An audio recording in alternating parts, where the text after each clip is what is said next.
self-exploration and that being a conflict with others.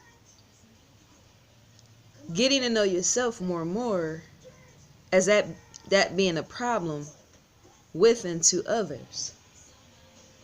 You know, it's interesting because as the older I live, I'm starting to see more and more why sometimes I fall into conflict with others. Yes, it's how I pronounce and say things in the manner of how I say things which are real and authentic, yes. But not only that, the fact that I'm more in tune with myself or becoming more in tune with myself, because I think that's the most important thing that you can do during the process of living here on earth. Like if you wasn't here on earth to get to know yourself, then why are you even here? Because life is a journey. It's not a destination. It's all about the journey. And then in the journey is a learning process about who you are. Who you are. And so I'm beginning to see more and more that with me on this journey of self-exploration, it's becoming a problem to other people. And I feel it always has been, because a lot of times people that I sit talking to, they always want to sit, like I said before, they always want to sit discussing other people.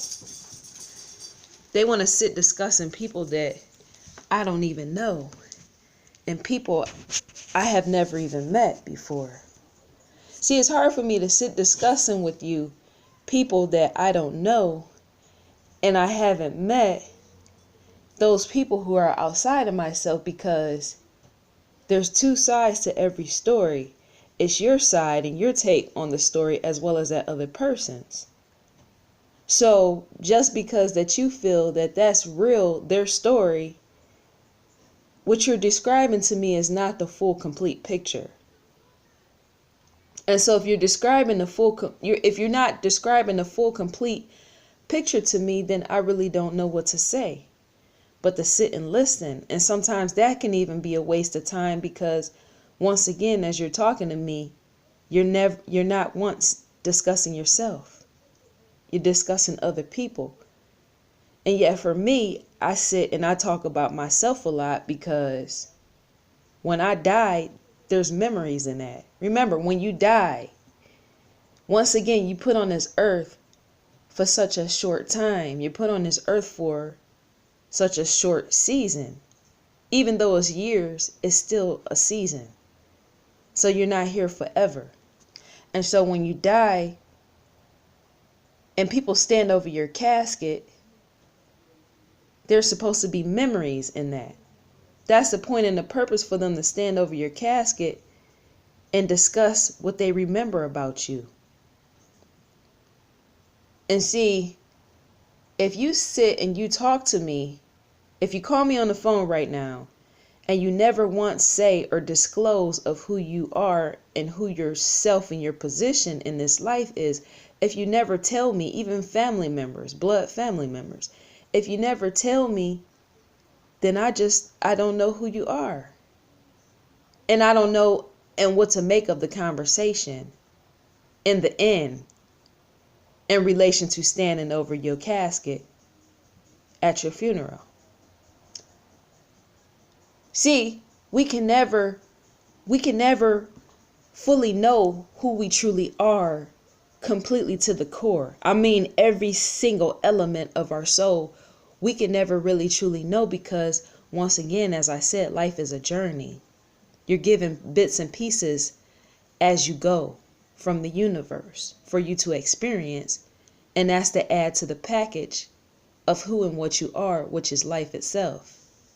You are given this as you go, so you can come to know more fully who you are. And so with that whole thing, with me saying that,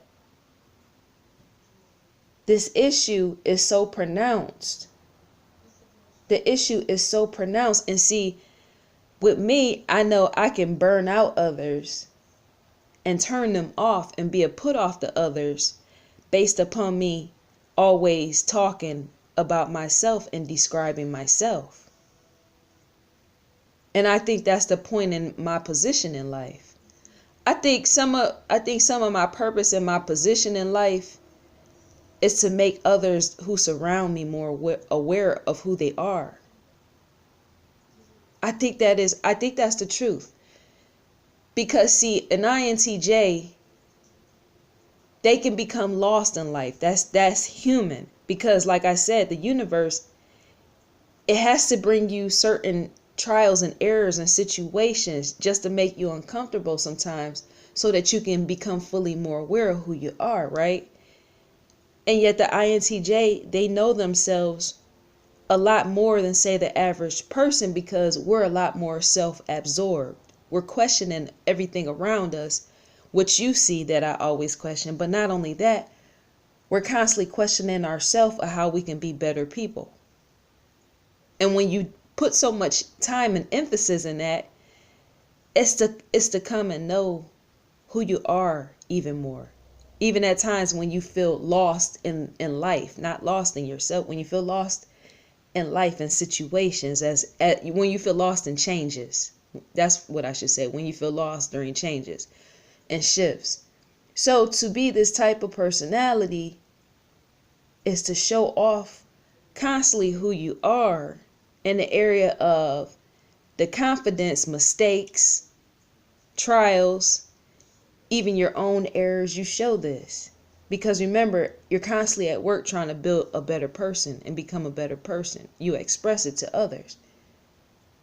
For others to be around you and be surrounded by you, themselves, they come to know more of who you are. But not only that, they start to question who they are. They start to question and want to know more of who they are because they're surrounded by someone that is always trying to make themselves a better person here in life. They should. If I'm around someone and they know a lot about me because me opening my mouth saying and expressing it, that person should want to question themselves of who they are and want to begin to express themselves more to the world of who they are. Because life is not purposed. Human life is not purposed to live here forever on earth. There comes a point of dying out. You die. Your spirit's always here, but you die. And so, rewinding the tape back, without me literally rewinding it, rewinding the jukebox back. So, when I conversate with others, I said this before, a lot of them, they want to sit discussing celebrities. I've been there, done that. But I'm getting older. There's a maturity process that you go through. There's nothing wrong with that. Now, I don't even judge the fact that you want to sit watching celebrities all day. But the problem with that is while you're sitting watching these celebrities and you're discussing them all day, if you don't have a piece of yourself that you know fully and that you discuss from time to time. See, it's okay to sit discussing other people and other celebrities if you know yourself. And you say, this is what I've done, you're giving me stories of your life, then it's okay. Because see, as you're discussing these other people, I know who you are, but more importantly, you know who you are. You can say, I know a Mariah Carey, but I also know me. And I know that Mariah Carey is she, and I am me, and we are both separate. Although we are one with the universe. I'm still a separate entity from a Mariah Carey. That's important. And yet people don't think that it is. Because once again, they're so engulfed and enthralled and infatuated by people they don't know. I think that's low self-esteem. It has to be. It has to be something to make a person sit and discuss people outside of themselves 24 hours a day, and yet when they open their mouth, they never once say who they are. So you never really get to know them. And that is so scary. I just posted that on Twitter. You never get to know them.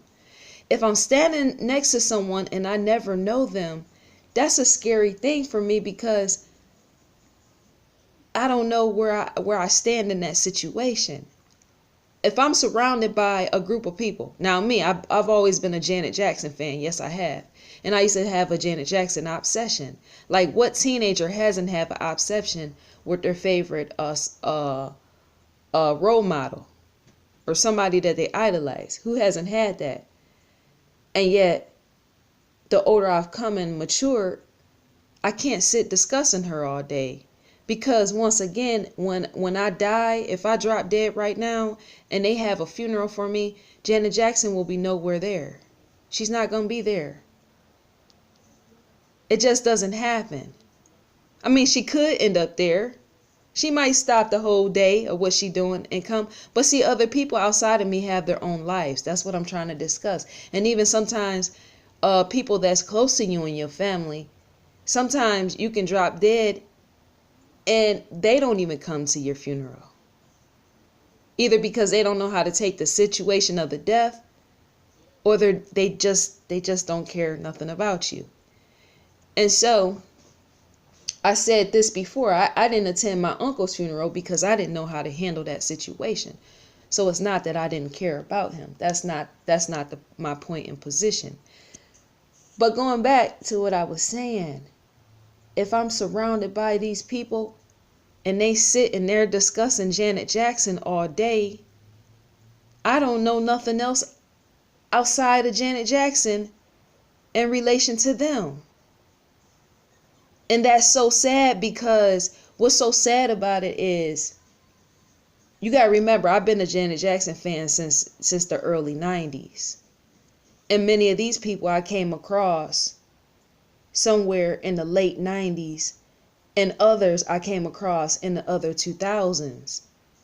And so to come across a group of people and to have been around them for so long, and yet them never discuss their life, it's a scary situation, because what it makes me question is, have they actually become Janet Jackson? See, you can worship somebody so much that you don't know personally that you actually become that person. You got what I'm saying? You can literally become that very vessel of that person without your awareness. That's why it helps so much to be an individual, an entity divided from that other person, which is the celebrity. People get lost in worshiping celebrities. Yes, they do. You can't tell me that they don't.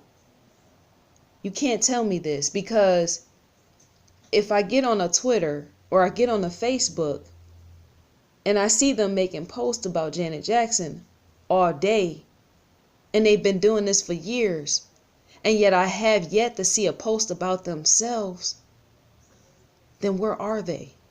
That's what's scary. That is scary. It's scary. Listen to me when I say this. This is scary. And this is where you begin to question, is there mental illness there? I will pray and hope to God that these people have a diary somewhere. You got what I'm saying? Maybe they just the type of people that they want to maybe be recognized for the fact that they idolize Janet Jackson. Maybe they hoping that she will see their post. And that's all fine. But if you don't never post on yourself, and you're on social media 20 something hours a day, and yet there's only 24 hours a day. If you say you're on social media 17 hours a day, and you post Janet Jackson 17 for those straight 17 hours, and if you're not posting for 17 hours, you're reading about her, right? If you never are posting yourself, then where are you at? I just want to know. And no, this is not a rant. This is not a Janet Jackson bash because I've always loved Janet Jackson. I'm just using her for an example. I'm using her for an example because, see, Oprah Winfrey fans and supporters, they don't do this. They're too old for that. We already know what her demographic is middle-aged women. They don't do this type of stuff. And so I use Janet because many of her fans are more younger. I won't say teenagers, no, but many of them are like even in their 30s, as I said before, 40s and 50s, and yet to sit posting her and not once say your life or tell your life story, that begins to cause a problem. And it makes me fear you. It makes me fear you because it's almost as if I'm watching one of those zombies in a Michael Jackson music video Thriller. I'm watching a ghost that is not there. That's all I'm trying to say. I am watching a ghost with many people, and they're not there. And after I made the post about that, so many of them unfollowed me, and I'm so glad they are. Because see, when they die and their family stand over their casket, their family members is not going to know what to say because they never got a chance to get to know them. All they got to know and understand and hear was the fact that they was obsessed with Janet Jackson and nothing more. And yet even Janet Jackson has her own life. Janet Jackson is not thinking about many of them. She ain't even thinking about me. And that's the point, because that woman was destined here to live her life. She was also placed to have fans and supporters because that's the intention of having a platform the way that she has, which is called being famous. You have to have fans and supporters. But she can't sit around herself 17 hours a day questioning about how her fans are living their life. Because didn't she just have a child herself? If her fans was more important than her child, she would be on social media and all these other places and platforms obsessed with her fans just as she is with just as much as they are with her, and she would have never had a child. She would consider her fans and her supporters her actual child. She would never had a child. And so, once again, this is not bashing Janet. I just have to use her for an example of the celebrity period. The celebrity, they care nothing for you, and they shouldn't really have to, because that's not their position. It's more your position to care more about yourself than they do. Because what they do, they just work a job. They're providing services. They're making an offer with you of, I'll put out an album and you come by. I'll put a show on and you come attend. That's all they're providing. And yet when it comes to this whole love situation and love ordeal of them really loving you, the love is not there. Because see, to become too overly obsessed with love in the area of over loving your fans is to get got by a fan through some type of lawsuit or something. That's why they say leave your feelings at the door in the area of business. You don't carry your emotions into any business. Because to be too emotional in business is to completely screw over your business. You start making decisions based on love, and that can cause you in the long run. It helps you to lose. Because you make yourself very vulnerable to vultures that want nothing other but to take advantage of you. Hear and understand what I'm saying. And so I respect the Janet Jackson. I respect the Oprah Winfrey because they're doing their job. They're serving their life purpose. That's why they're here. So why would I sit bashing them? There's no bash. It's just a reality take.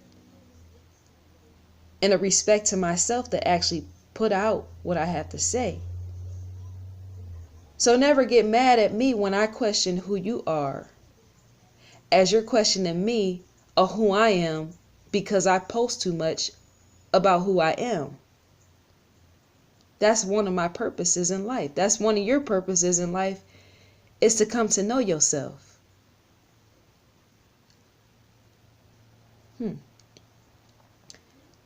It's supposed to be. I just feel that that's so sad. See, even myself, I had to slap my own self in the face and get out of that. Of overly, being obsessed with, say, a Janet Jackson type. I had to get over that years ago. And yes, I promoted her on Twitter. Yes, I did, for the tour. Why wouldn't I? I've always been a lifelong supporter, and a supporter even of when she supposedly failed during the Super Bowl era or whatnot. So why wouldn't I have promoted her? Because remember, I'm a supporter. But at the end of the day, I can't sit talking about her all day. See, you got to realize that there's a lot deeper to what I'm saying. Listen to me when I say, I don't just talk and run my mouth just to talk. When see, that same issue with the whole obsession and being caught up in other people to the fact that you don't know who you are outside of that celebrity, that same issue was a problem with many Michael Jackson fans. And when he died, they didn't know how to take it to the fact that many of them killed themselves. That's how it happens. You got to listen to me and hear me. When you become so enthralled and obsessed with others to the fact that you don't know yourself, and you put your life on the back burner and you give up your life to tell the story of a celebrity that's outside of you, and you can never actually touch and feel and hold your own self and understand the very value of your own nature, you give that up to tell a story of a Michael Jackson. See, like I said, many Michael Jackson fans were killing themselves. They were committing suicide when he died because they couldn't take it. And the reason why they couldn't take it is because they became him. They became Michael Jackson. See, you can worship somebody so much that you become them and you don't even realize it's happening, because you've gone so far into becoming them by putting them on a pedestal and leaving yourself to die. You're a dying person walking around, and yet you don't even know that you're dead. You are. For me, I wasn't judging. Some people was like, oh, that's so stupid that these kids are killing themselves because Michael Jackson died. Even grown men are killing themselves because Michael Jackson died. Well, see, that again, that's what happens when you allow yourself to die and put them to the front and put yourself to the back because you're so connected to them. You allowed yourself to be chained and connected to them that when it was time to sink for Michael Jackson, you sunk right along with him. You sunk with him. You allowed yourself to die right along with him. It's important to know who you are. It's important to try to, if you don't completely know who you are, because like I said in the open, we can't completely know who we are completely. 99.5% we can't know completely. No, let me put it like this. We can know who we are, but remember, there's more to life. There's more to your life story. Where I am standing right now today is not where I will be standing, say, 20 years from now. I will become a completely different person, although bits and pieces of right now will still be added to that story. Extension. Where I am right now, if 20 years pop up and say the next 20 years, I will still be the same person, but I will have evolved into something more. Something more alive and self-actualized. Because once again, we're printing our story as we go. We're printing our story as we go. I think that is sad. Now, someone recently called me, and I won't say their name, and I hadn't talked to this person since 2012. And yet the only thing that they discuss with me, I have not seen this person since 2012, and yet here it is 2018. I haven't seen them in that time period. And not once did they discuss to me what has happened in their life and who they are today and what is going on. They discuss the woman that they're with and her life and who she is and what she does. And for me, that was just scary. What was scary about that was because for me to be so somewhat close to this person, run into them in 2012, and then not see them again for a while, those were a lot of footsteps that added up to today, which provided some type of meat and some type of meal in their story. And yet they didn't serve me no tray of nothing but the woman that they're with. I know more about the woman that they're... No, stop! Sorry. I know more about the woman that they're with than I actually know about this person. And I wanted to ask them. And while I was in conversation, I was asking them. I was asking them different things because that I don't feel right. I somehow I feel out of my element.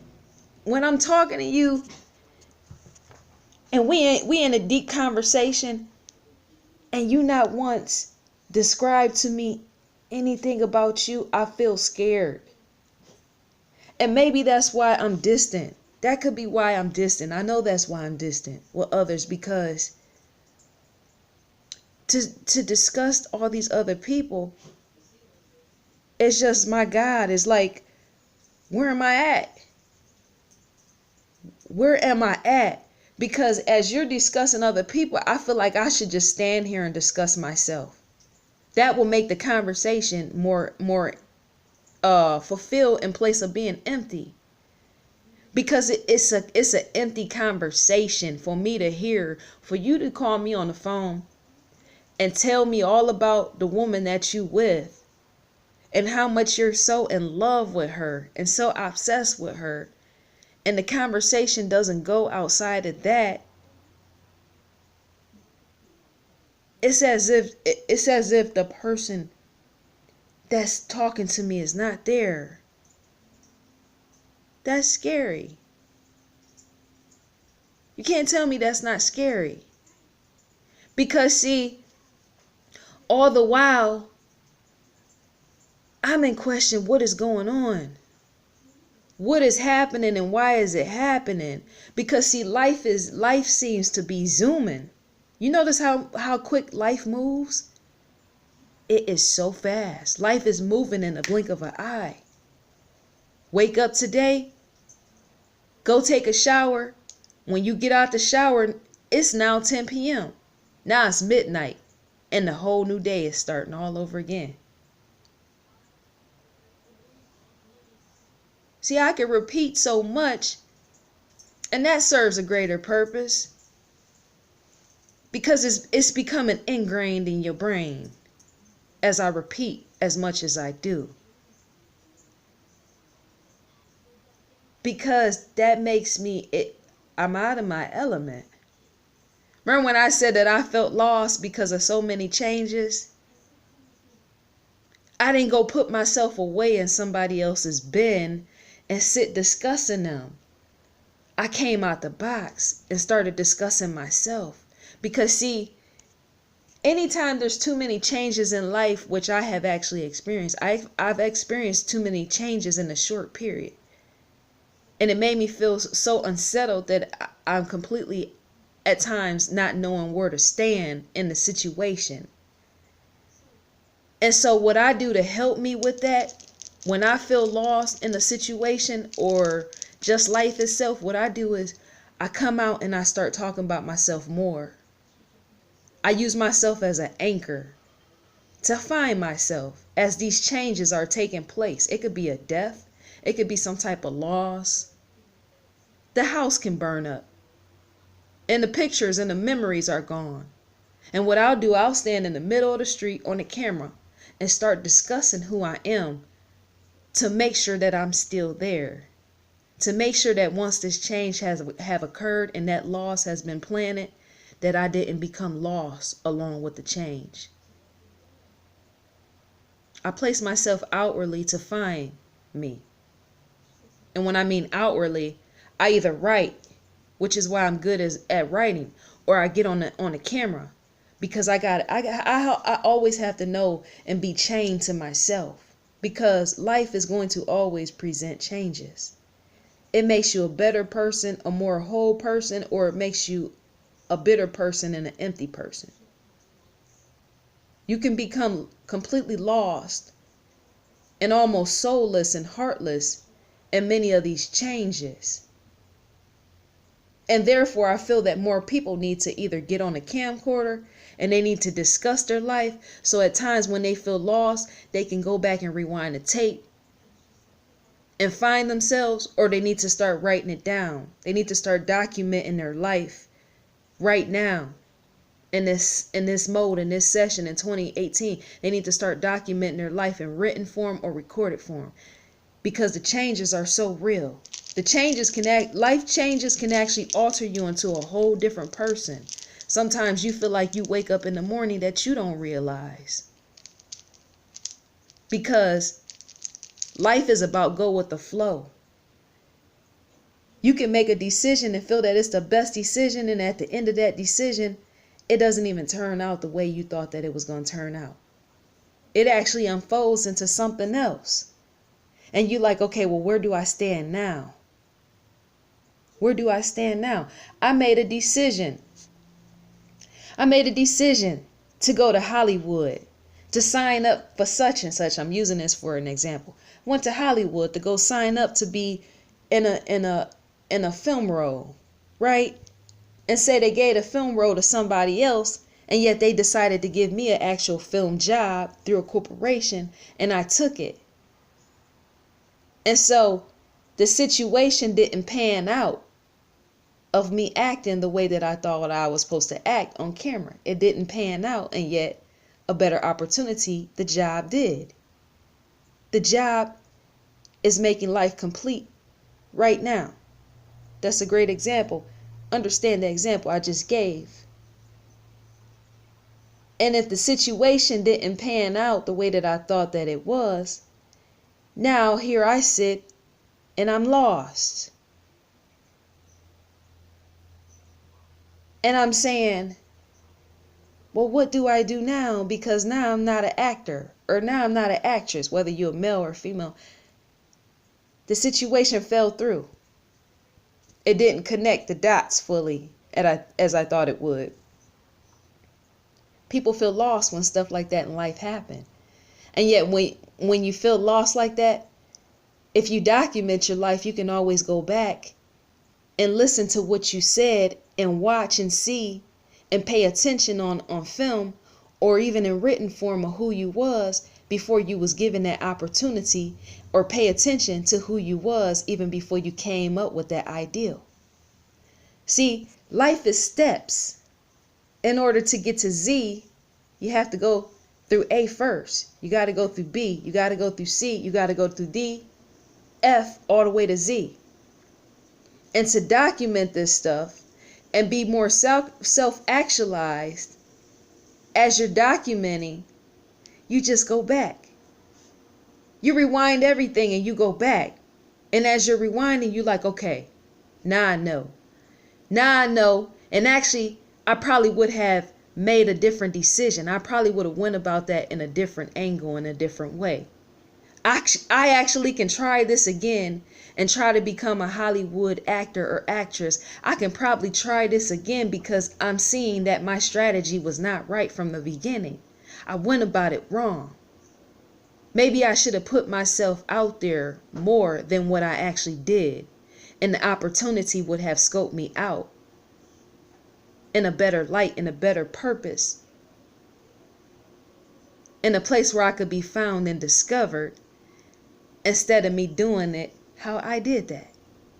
See how I just repeated? To repeat is to know. When I repeat, it's so that you don't forget. I don't want you to forget what I said, because you might need to use this in your own life.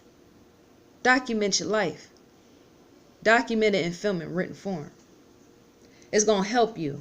When you document your life, it's going to help you. See, because in the past, I can say this and I'm not ashamed to say it because I've said it before. In the past, I've become lost because of the changes, not because of myself, but because of life changes. Oh, sold a house. Oh, okay, now you in school. Okay, now the school is so sped up, I can't even remember what I just did. I can't even remember if I handed in the assignment. Now it's new people that I done met at the school. Now they're texting me 50 million hours a day. Now you got people on Twitter that done came along in a Janet Jackson situation, and now they're hitting me on the inbox 24 hours a day. And now I'm being flooded with doctor's appointments because a situation done happened where I got sick. Or now mom says she want to go back to Africa. So I got to figure out how we got to go over here and get this paper filled out in relation to a will and beneficiary. And then now, my granny got diagnosed with a kidney disease. So her kidney, I don't understand if it's fully failing, but she's in stage 2 of kidney disease. And now, now my brother wants to go get married, and then now you got my 2 nieces.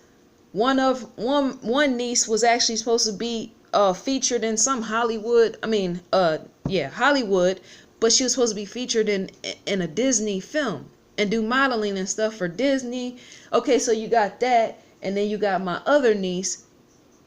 She's been in the honor roll. My niece has been in honor roll programs because she's a genius. She's been in honor roll type of stuff since she hit the 1st grade. And right now the little girl is going on 12 years old this year. And so now they're contacting her. You got people that's literally contacting her in relation to honor programs because they want her to come to different cities to get involved in certain programs for kids who are geniuses. And that needs to be paid because remember, nothing in America is free unless somebody else pay for it. So you got all this stuff that's going on. You got all this stuff going on. When we gave up our house, I was all excited. Like, okay, something new. You get excited about something new. But then I started to feel out of my element and feel strange because I'm like, oh, we got too much going on. My uncle died. He dropped dead the way that he died. And then I had an aunt, immediate family. She dropped dead the way that she died.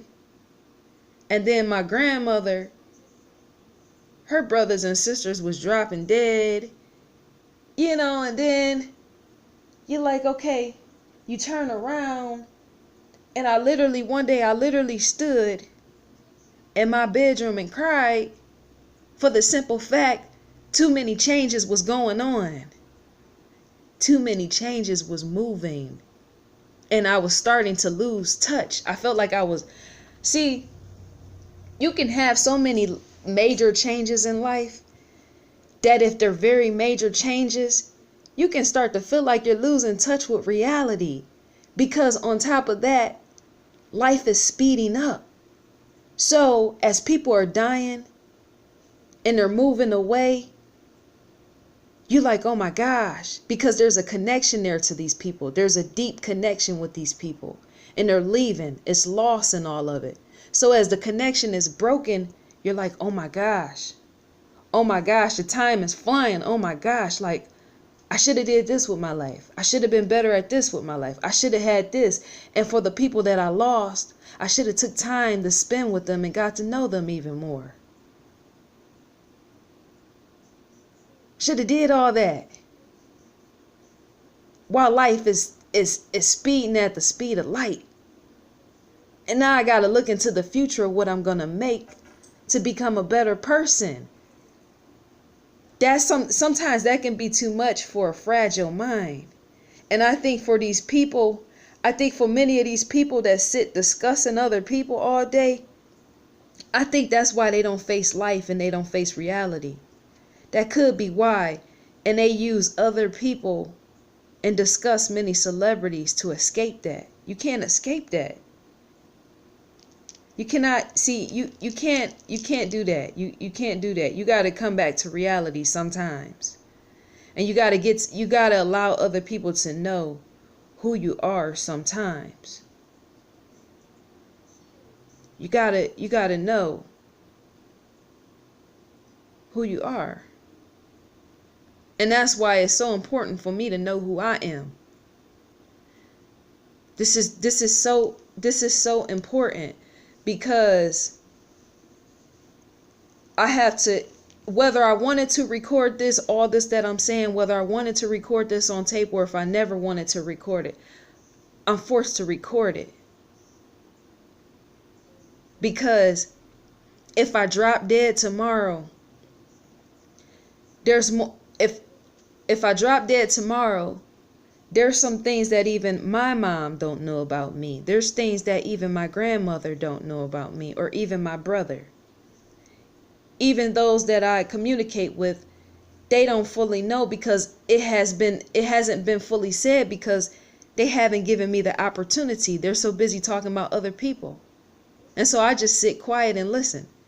But yes, I have to record this whether I want to or not, because let's see, if I drop dead and I haven't told the bare bones of the bare bones, and memories isn't dying, then somebody can be able to play the tape back. And my family, I provide and give them the link of all this on this platform, and they play it back, and they come to know, and the memory will be ingrained forever. Because sometimes events that play out, sometimes you can't sit discussing on the telephone with other people. You can't always sit discussing every single event that has happened, and every the word is not landmark, but you got what I'm saying. It's events that happen in our life like this on a time scale, that come and go, that are constantly building us. Sometimes we can't constantly talk and text people about those things, because you're sitting trying to make sense of it. And yet, I feel with many people, they can at least share a little bit, because they're sharing great events about a Beyonce or somebody. They're sharing that. So why not share yourself? So for me, Seaman, I don't sit and text about every single small event, or even if I went and I got in the shower. Because I would love, you know what, I would act, because I love blogs and I love vlogs. I like to see, I like visual, because I like that stuff. I might actually get a tripod and say, good morning, I'm in the shower. And take a shower and allow y'all to see me in the shower, not my body, but allow y'all to see my face while I'm in the shower. Because to vlog is for others to know who you are. It's to let you to see who you are. You might not even drop dead. It might be where you 80, 90 years old, and yet you still got this. Because see, YouTube might exist forever. The policies might end up changing, but Google is owning YouTube, which is one of the biggest corporations. See, some of these big corporations, they never die out. They never die out. The mom and pops usually die out because they've been replaced by the big corporations. But some of these places like YouTube and Google might end up lasting until I'm 70, 80 years old. And yet I got my face and my voice on their platform. And so I'm able to show whoever, or even myself, like, oh my gosh, I was just a baby. You know how grandmothers, they show their grandkids and they tell stories, and yet back then they didn't have this type of technology. All they had was photo books. That's very important to me. That's you don't understand how much a story is important to me. I treasure stuff like that. When I see old black grandmothers and old white grandmothers, when they say, "Come here, baby. Come sit next to grandma," or "Come sit next to Nana. Let me show you some old photographs of our history." And they get to showing you each family member, and they tell you what each family member did and how, Uncle such and such, Uncle Bubba, or Uncle Keith, or whoever played instruments. And Uncle Keith went on tour with all these famous people and did this while he was the opening act. That's memories. It's charming. That's what I'm saying. It's a charming piece.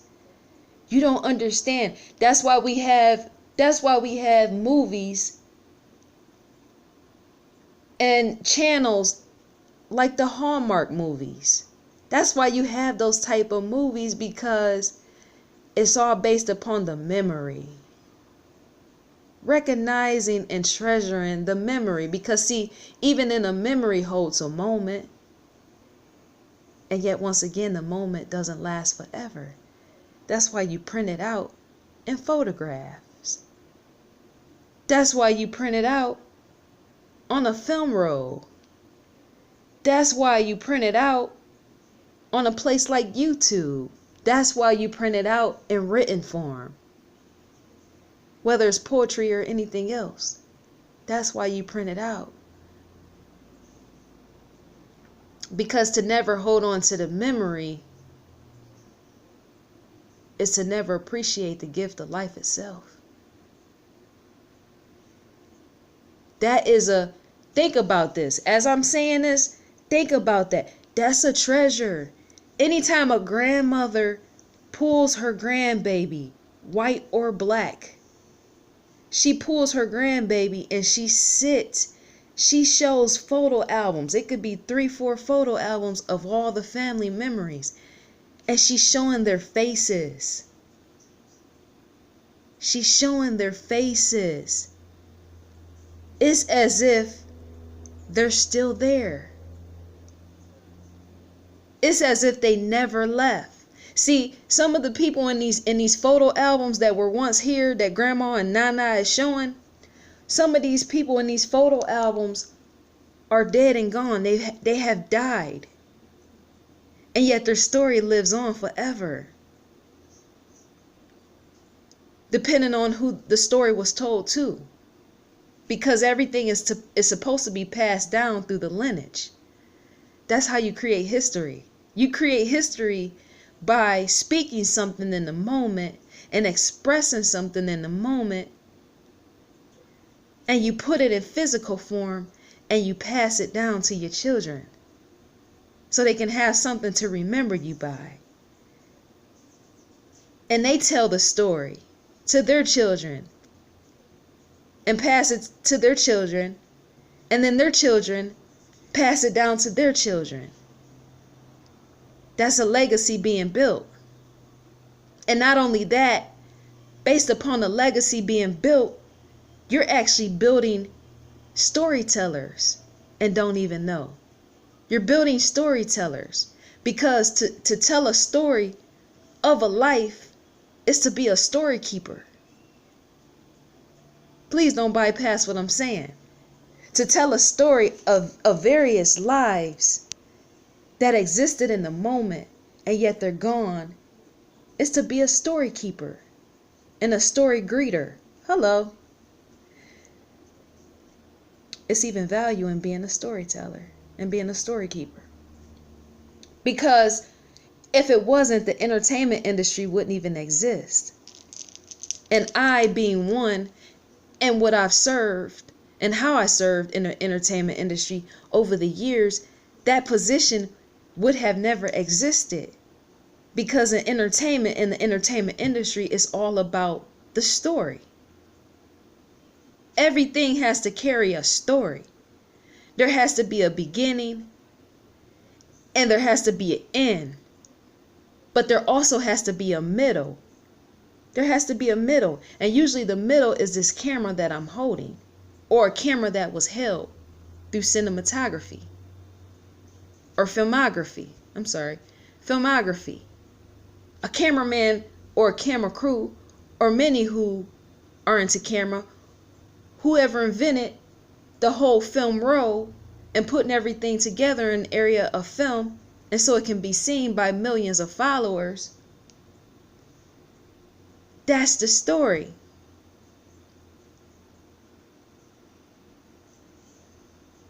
And yet, everyday humans, is 7.6 billion people all across this earth. And every one of them has a story. And yet you never even know, because they never even say. And they don't tell it. And then they go and they die somewhere. And then you wondering what happened. And you don't know what to say because you don't know them. And yet, for many of them, what I get mad and what I don't like, in the area where we seem to clash and we argue, is the fact is, if you don't tell your story, no one ever knows you. And yet you come and you bash me because I tell my story.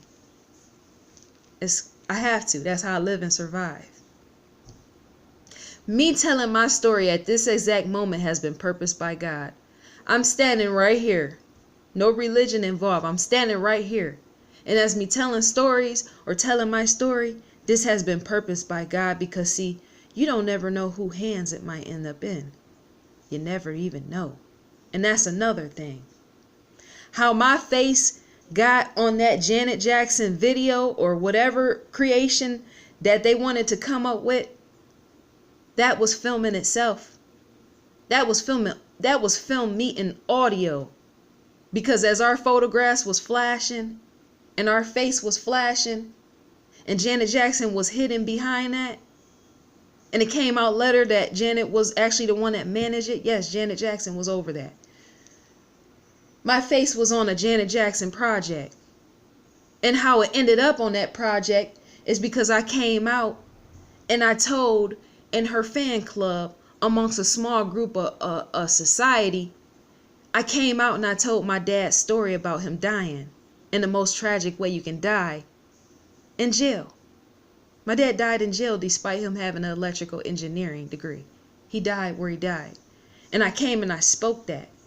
And see, Janet Jackson team that worked for her, they made a connection with that. Because I was real and I was authentic. I was willing to open up and express myself. I was on camera. I was on YouTube. All the way back in 2008, I was on YouTube, not making blogs, but I post a video or two and posted it so that Janet Jackson and her team and everybody can see. And I let my whole filter off. I let everything go. I talk everything and showed everything without a filter. I allowed my mouth to do the work. I didn't have to do nothing else physically, but allow my mouth to do the work. And so I was discovered and seen by a Janet Jackson type. Yes, she's seen my face. Yes, she knows that I'm with BMI.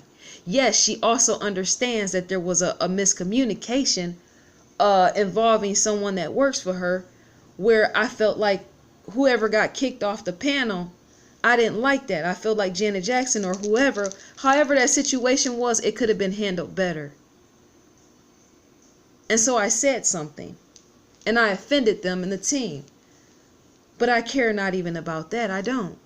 Because see, if you care and you love for others the way that you say you are, a celebrity or whoever, then you show them that you love and care. You don't just kick them off of something. You don't just hurt their heart. And you continue to be seen and loved and admired by millions while this fan is over here crying and pouting, trying to find her way, that how could this celebrity be larger than life kick her off of something that she helped a Janet Jackson with. This individual was supposedly a part of the team, and her name is on the actual video, and I guess the Janet Jackson team kicked her off and left her crying. And so I had to speak up and say something. Whether that situation was real or not, I'm still in confusion about that situation because it was so much going on. And see, that's another reason why I've actually had to move away from the Janet Jackson situation. Because see, some of these people, with them not telling their real story or telling who they are, many of these people have actually in fact been working for Janet Jackson and they never said. And no, I don't work for Janet Jackson and never have I worked for Janet Jackson. Ask me on it. And ask me why I say this. I won't even speak on that. But yes, I promoted stuff for Janet Jackson. But see, all of this talking, but not disclosing yourself, it can cause miscommunication issues. And it can cause a person like me to be very vocal. Because see, I respected Janet Jackson. But if that situation was handled the way that it was, then I can't respect that. I can't respect that. I have to speak out and say, you know what?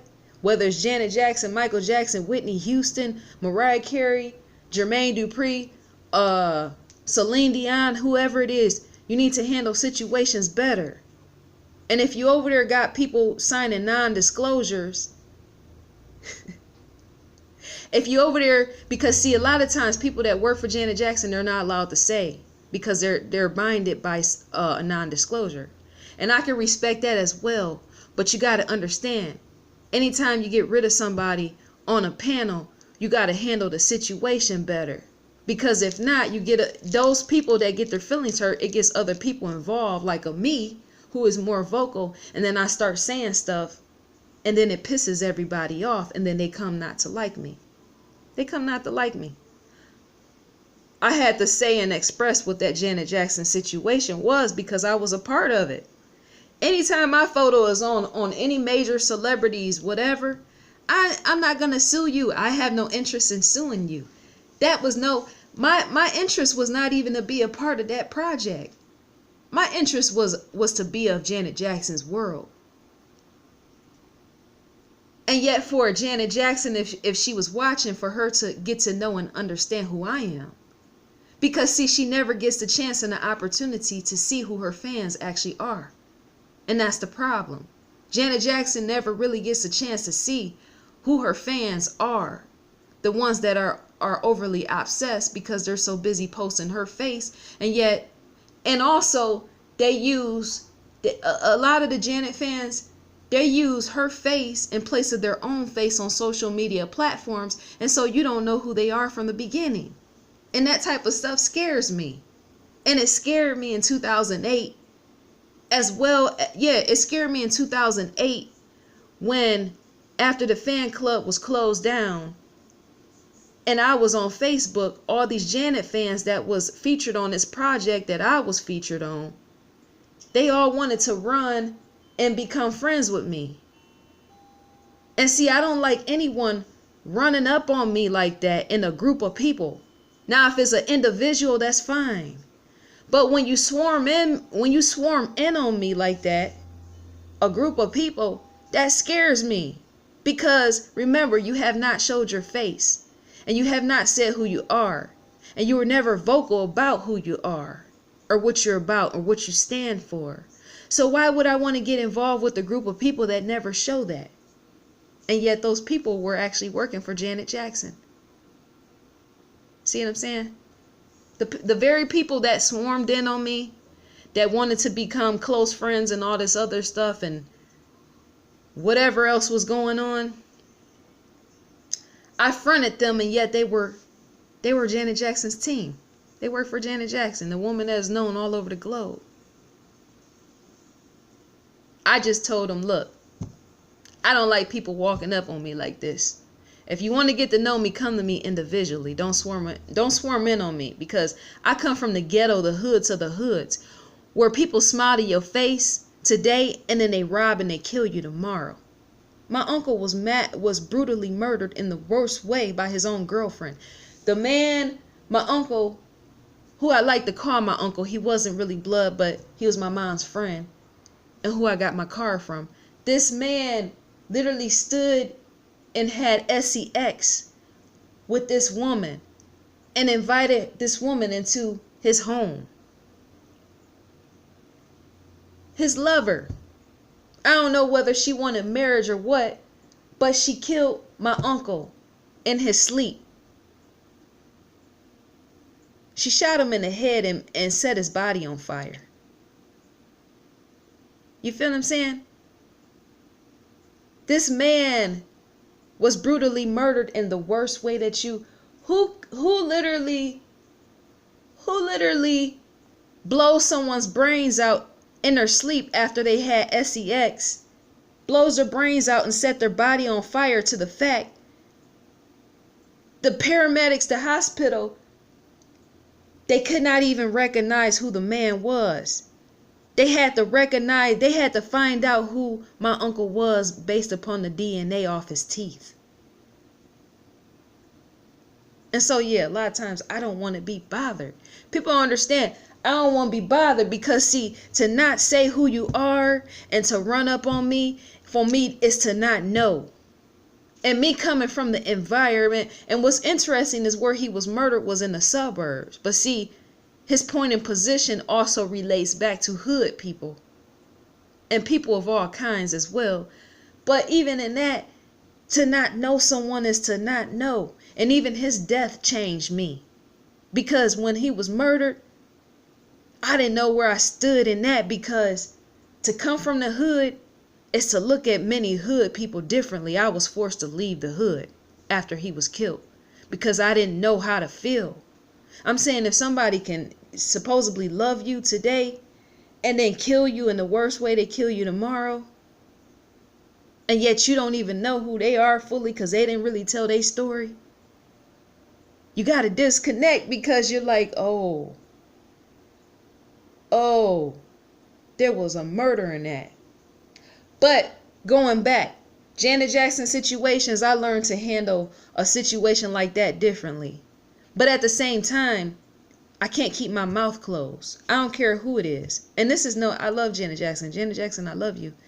But I can't do that because, see, and these situations involve hurt feelings. Once again, to put somebody on a team to help you, to help drive yourselves and make you more globally known to the world, and then kick them to the curb, is to hurt their feelings. And then you go on as a celebrity you go on and act as if nothing ever happened and nothing exists. And yet for me, I don't go on in that. No, I speak up and I come forward and I say, there is a problem. We have a problem here. We have a problem here in the area of this globally known artist allowing others to help them. And yet, is it possible that the person that helped them got kicked to the curb? And yet this person, maybe they got kicked to the curb because they're not as globally known as, say, a Janet Jackson. They're not as globally known. The person that helped her was not as globally known. So maybe that's why she got kicked to the curb. See, that's why I feel like celebrities have to handle situations more different than they do. Because anytime you are a celebrity and you let a child, which somebody that's younger than you, because that girl she was a child because she was much more younger than Janet. Anytime you allow her to help you and you kick her like that, it almost seems as if she's beneath you. And yet she helps you. She helped you. Because, see, that video plays a role into today, and yet it happened in 2008. You see what I'm going with this? Never feel like people are beneath you or that you are above people just because you are a celebrity. Because at any moment, not saying a Janet Jackson, but at any moment, any of these celebrities can lose everything. And then they're forced to go back and stand with the very people they kicked to the curb. It happens. Nobody in the world of celebrity is exempt. And yet the people that's walking around worshiping these people feel that they are. Until they fall on their face, until that celebrity fall on their face and they go into bankruptcy, and then the world sit and gather together, holding hands, singing Kumbaya and shock of what just happened. Because they felt that that celebrity was exempt. They didn't care enough about their own life to get to know their own self, enough to know that all people are human, including celebrities, and a failure and a fall does happen. Listen to what I'm saying. I'm telling you a story, and yet you probably haven't even realized that this is a full-blown story. Dear God, I'm not bashing Janet Jackson in this, and yet it has to be told. See, that situation, it didn't make just me look at Janet Jackson a certain way, because see, I know Janet Jackson, she lies a lot. Most celebrities do, because see, that's publicity. That's their job. That's what they're purpose for. God gave them the gift of lying. That's been purposed by God so that they can sell. Because remember, marketing and advertising is lying to drive sales. You're lying to pull people into you so that they can buy from you, and so that you can continue to sell and make money. That's been purposed by God for Janet Jackson and Oprah Winfrey and everybody else. So I can't sit bashing that. And yet how some of these people handle these situations, I don't like it. I don't like it, because in that, if you don't do it the right way and you're a celebrity, people who have helped you, or they're your supporter, what they'll begin to feel like is that they are beneath you, because you treat them as if they're beneath you. To just be a celebrity star and get the kicking people to the curb after they helped you and served you, is to understand why. Why did you need them in the first place? Why would a Janet Jackson or anybody else, I love you, Janet, I love you, but why would a Janet Jackson or anybody need, why would she need this individual or anybody else that was involved in this video project? Why would she need them from the very beginning in the first place, and then kick them to the curb after they helped her? Okay, I understand why she needed them, because even a Janet Jackson or any other celebrity can't survive. A Janet Jackson or any other celebrity can't survive without their fans. That's why. And yet, once again, many of these celebrities, I guess they forget, because once they become big and they got money, I guess they forget. And so genuine, it goes completely out the window. Being genuine, it goes out the window. And when I say that, I don't mean being all emotionally connected and putting love completely there to the fact that you just overlook business, because I did say leave emotions at the door. But if you kick someone, it's that's almost, you use that person to get over on that person. That's what it almost seemed like. It seemed like many of these celebrities, they put their fans on projects and then they kick them to the curb, because the intention from the very beginning was to use them and get over on them in the first place, so that they can build their empire even more bigger. See, I've noticed something. See, I have to call Janet Jackson out, because Janet Jackson has always been a love of my life. Me being a supporter of her, I have to call her out. I use her for an example, because with Oprah, this has yet happened, and yet it has. But I'm speaking on Janet because I've been following her for so long. See, sometimes there's a problem and there's an issue. There's a problem in the issue of how these people handle these situations, and I don't be on it.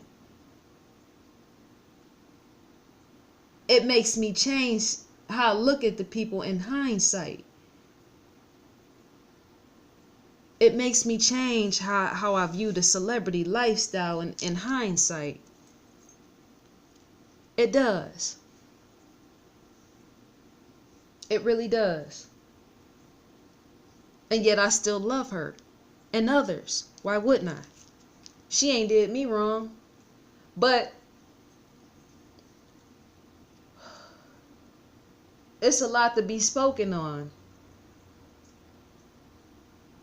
You know, it's no hard feelings towards a Janet Jackson or any of these other people. But sometimes you can discuss people like that, discuss a Janet Jackson so much you don't even know them. Because remember, what they're selling to you is a package. And this is another issue that I have with people that just kind of worship these people and put them on platforms, because they don't even know Janet Jackson. I know when Janet Jackson is lying. I know when she's just doing marketing, publicity and advertising. I can tell when a relationship has fallen out, or even if the story is real, if it hasn't. I'm saying the lies that bypass people's eyes. I can know and tell when Janet Jackson is lying. I can even tell when she's lying in interviews. That's her job. That was purposed by God. You don't sit bashing that, no, because God served a purpose to her to do that. That's why she is where she is, because to be that genius, to be a Janet Jackson and be that genius at marketing and advertising and doing PR work, such as publicity, is to be where you are standing at. It's to be where she's standing at. So this doesn't take anything from her. It doesn't. It's just to say, when you handle business, handle it better. Because people that are getting cut off, they question why they're getting cut off after they helped you and after they built you. Their emotions, their feelings are hurt. Feelings get hurt. For me, I wasn't hurt. See, if something come across me that I think, for me, because I think so differently, instead of my feelings in the past of getting hurt, what I would do, I would like bypass hurt feelings and go straight to anger. Straight to anger. And that's why I went and said what I said to Janet's team of people right here on the YouTube platform. They're right here on the YouTube platform, and yet many people all over the world don't know this. I went and I spoke on that miscommunication and embarrassed Janet Jackson's team and probably everybody else who was on there watching me post my comments, because the situation was not right, and it was not taken right, and I didn't ingest it right. Because for me, I looked at that as an injustice, the very thing that Janet Jackson she speaks against. Janet Jackson always speaks out about injustices here in America. And yet, what was that situation? I felt that situation was an injustice in itself. It had to be spoken on. You just don't let stuff like that slide. And the reason why I'm saying this, with all these obsessed fans, the reason why I'm speaking on Janet Jackson as heavy as I am, is because, remember, every life holds a story, and there's a story to be told. But what if that girl that say a Janet Jackson kicked to the curb during this project? When I say this, none of this is to make Janet Jackson or paint her bad. None of this is to paint her in a negative, but the truth has to be spoken. Like she said, and she wrote a book, truthfully, live truthful. So that's why I'm sharing. So what if that girl that got kicked off that Janet Jackson project, in which many of us was a part of, what if that girl, after she got kicked off, what if she went and committed suicide? What if she went and committed suicide because she couldn't handle the very situation of a Janet Jackson of her caliber kicking her off a project? See, because anytime a celebrity invites you, planning plots, and invites you to be a part of a situation like that, anytime a celebrity takes it upon themselves to allow a fan to be a part of a project and place your face and place your name on the project, my name was placed on it as well, and you kick them, that person could feel like they're being disowned, as if they don't belong. They feel like they're being disowned, as if they're being disowned, and as if they don't belong, and as if that celebrity don't want them there.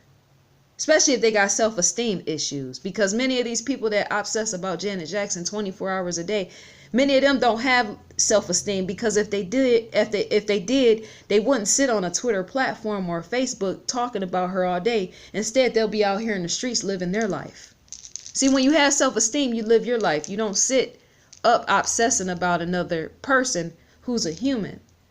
And so I go back to this low self-esteem thing. If that fan had low self-esteem, and she was kicked off a Janet Jackson project, that girl could have went and committed suicide. Because to obsess over a celebrity, and the celebrity say, okay, I'm going to put her on and let her be a part of this project. I'm going to let her work for me and be a part of this project.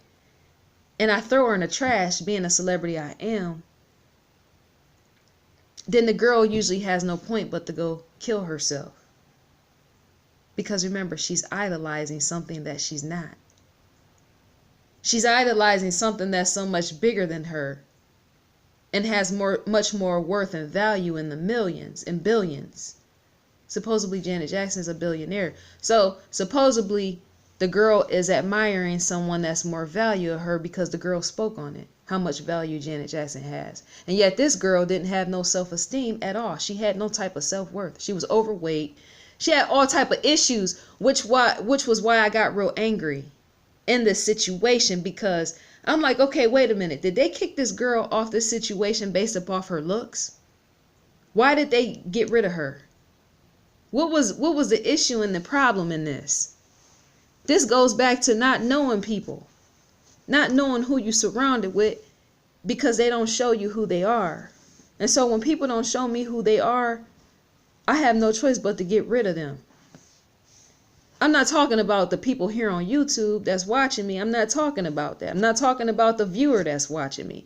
I'm talking about these people that is surrounding you for years, and yet they never say who they actually are, who they working for, why they working for them. They never say one thing, and then they go and they kick people off the panel or kick people off the team, and then they leave people to go die or go commit suicide. Now the girl was so hurt after the situation. The girl was so hurt. She would literally be on the phone. She would literally be on Skype crying to me about the fact that she could not get over the fact that a Janet Jackson would kick her off out of a situation like that. And so for me, I completely looked at Janet Jackson not the same. My eyes have been tainted by that. And maybe they should. I think that was actually purposed by God too. To get to come and know and understand people are not who you think they are. See, a person like Janet Jackson might not actually be the most nicest person in person. You see what I'm saying? Listen to me when I say this. Some of the celebrities that you worshiping and you want to get to know and you want to hang around, some of them are not the most nicest people in person. They're very, very selfish people, which is how they got to be where they are, which is why the world had put them and revered them, because to be very selfish is to end up extremely successful. Because remember, you're stepping on people's faces and you're taking advantage of people as they come and pass through your life. And not only that, you're being cutthroat with these people. You're using them and then you're cutting them off and throwing them in the trash. The very people who will go commit suicide after that because they can't handle it. Their mind is too fragile to handle it. I don't know where this girl is because she stopped calling me. I haven't talked to her since. So I don't know what happened with that situation as it was actually placed out. Who was working for who and who was working for who and what and why.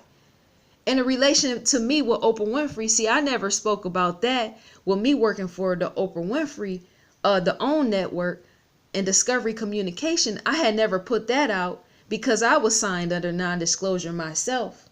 And not only that, people that's in the industry, when they don't like you and you get to say certain things of the wrong that they did, what they'll do is they'll turn and use that against you. They'll contact those people. They'll contact the Oprah Winfrey. They'll contact the Discovery Communications, who is actually over Oprah Winfrey. They'll contact them and taint you and mess up your reputation. And then once you get kicked off of working for Oprah Winfrey or for the OWN network, you're like, well, man, what happens now? So stuff like that, I've always kept a secret. I've always been secretive in relation to my business affairs. That's all I'm saying. One of my best friends, who we not speaking today, but she can still be considered a best friends in that time, not because some of the stuff she stabbed me in the back with, but I was best friends with a person that her first cousin, her blood immediate family first cousin, married a celebrity. And this celebrity is known all over the world to millions of fans. And they were just featured in a commercial last year promoting themselves again through sponsorship or whatnot, whatever with that situation. And yet it's been cousins that I had got to know. I hadn't spent time with these cousins until later on in life.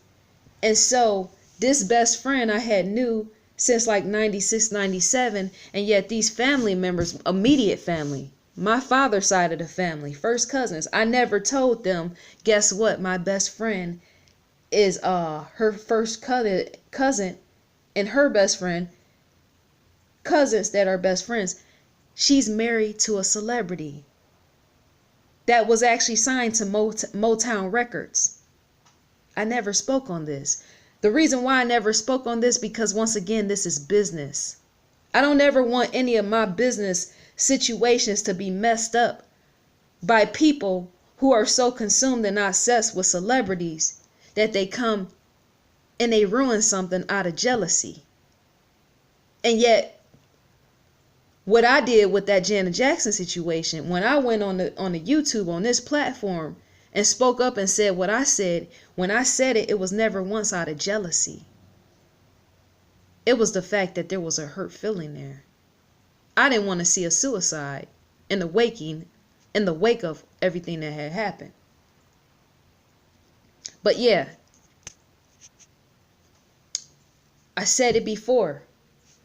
My cousin is on TV right now. Should I say NBC? I don't want to say her name. Because if people is all obsessed with these celebrities and they don't want to hear me and what I got to say about my life, why should I be telling them about who's on TV that's related to me? Who's my blood cousin? Blood, straight in the vein. Somebody on Twitter, they want to get to know me right now. They're a Janet Jackson fan. They want to get to know me right now, and it's a male. He wants to get to know me right now, but all he does is sit talking about celebrities and nothing more. I don't even know him because he don't say who he is. And not only that, he's such a hater to the fact he asked me to my face, who are you? You ain't nobody. You ain't no celebrity. So why are you constantly posting yourself? I post myself once again so that you can start posting yourself, so we can come to know who you actually are. Because see, Janet Jackson got a baby now. And that baby, along with, I don't know if she's with Jermaine Dupri or whoever, that baby is her new man in her world. So for you, man, he could be watching this. So for you, man, asking me who I am, I ask you who you are, because remember, Janet Jackson has a new man in her world, and it don't include you. You're just a buyer from a seller. Janet Jackson is a seller and you're the buyer. You're the consumer. She cares nothing for you. She cares about that baby, and she should, because that's a new life being born, and legacy will be planted there as it should. So anyways, I think I'm done with that. I ain't bashing celebrities. Who I bash is the buyer. I don't bash the seller. I bash that buyer. I could actually bash and blame both. But I bash the buyer, see, because the buyer always has an issue with me. The buyer always has an issue with me. They don't look at the seller, but they look at me because they feel like I think I'm a celebrity. Well, honey, maybe I am. Because see, this is a good one. This is getting real good. It ain't getting cheesy. It's not getting cheesy. Maybe I am a celebrity in my world. And see, stuff like that make me angry. Maybe I am a celebrity in my world. And the reason why I say this, maybe I am a celebrity in my world. See, because when I die, My story will be told at my funeral. That's more memorable than being a celebrity. See, because you know what's so interesting with humans, everyday humans, they hate themselves so much.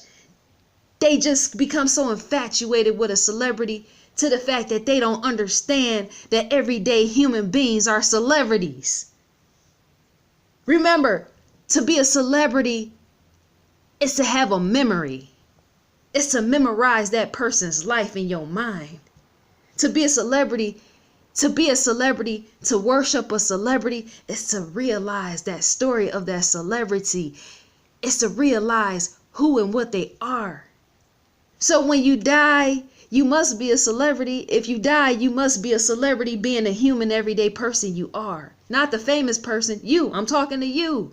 You on the camera, I'm talking to you. You must be a celebrity because when you die, people will stand up on a podium and say, yes, Angelina was such and such.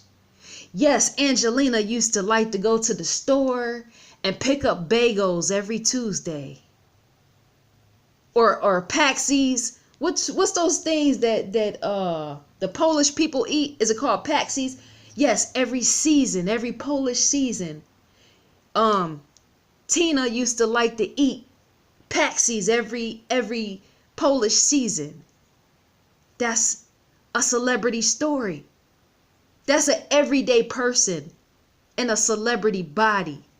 That somebody took them the time to stand at your funeral and tell your story like that. As the people in the audience is listening and they're admiring the story. So don't let society lie to you. That's what has happened. With this celebrity culture and the celebrity obsession, people have actually bought the story of the lie that they are nothing and the celebrity is everything. Don't allow yourself and your eyes to be lied to. Because if you die and there is an audience, in the audience, see, that's what's so interesting. I'm so glad I made this a point. That's what's so interesting. When you die, there will be an audience and they will sit just like this in a row. And the row is extension, just like being at a concert. The rows are stacked just like being at a concert. And the minister and your body is right up there where the microphone is at, front and center. And that minister comes and he opens up and says prayers and they read the eulogy and they're saying all this as the audience is watching. They're watching the minister and they're watching you in the casket because they knew you when you were alive. And now that you're dead, they have nothing else left but to hear your story for what it is, front and center, as an audience member, as a supporter of you, as your fan. The celebrity, that's you. You are a celebrity in your own world, and yet you don't even realize it. You are a celebrity in your own life, in your own world, and yet you don't even realize it because you've been lied to. Mass media has lied to you and told you that these people that's traveling all over the world and putting on performances and concerts front and center with an audience just like at a funeral, they lied and they told you that you were nothing, that you were scum of the earth, and that if you don't have a model's body, that you are trash. And yet they told you that Michael Jackson and Janet Jackson and Mariah Carey and who else? Celine Dion and Beyonce and Drake and Miley Cyrus, although I love Miley Cyrus, and Justin Bieber, I love him too. They lied and they told you. Elvis, I love Elvis. They lied and they told you that these people, and Marilyn Monroe, they lied and told you that these people were more valuable than you in life itself. They told you this. And this is the reason why people is in obsession of the very thing they hope to be. See, it's many people that actually want to be celebrities, and yet they never say. That's why they live through celebrities. They don't even understand it. They don't understand why they sit hours and can't go to sleep because they're so consumed with that celebrity, and why when they wake up in the morning, the celebrity is the first person on their mind. The reason why they're consumed with that is because they want to be them. They want that lifestyle. They want that luxury. They want that nice house and that nice car. And yet, when they look outside their house, they face reality that their life will never be that. And so there's an inner sadness and an inner turmoil that they have to face themselves on, that life was not purpose for them. Because if it was, they will be there. Or they will be on their way to it. See, people that are meant to be celebrities, their life is guided to that.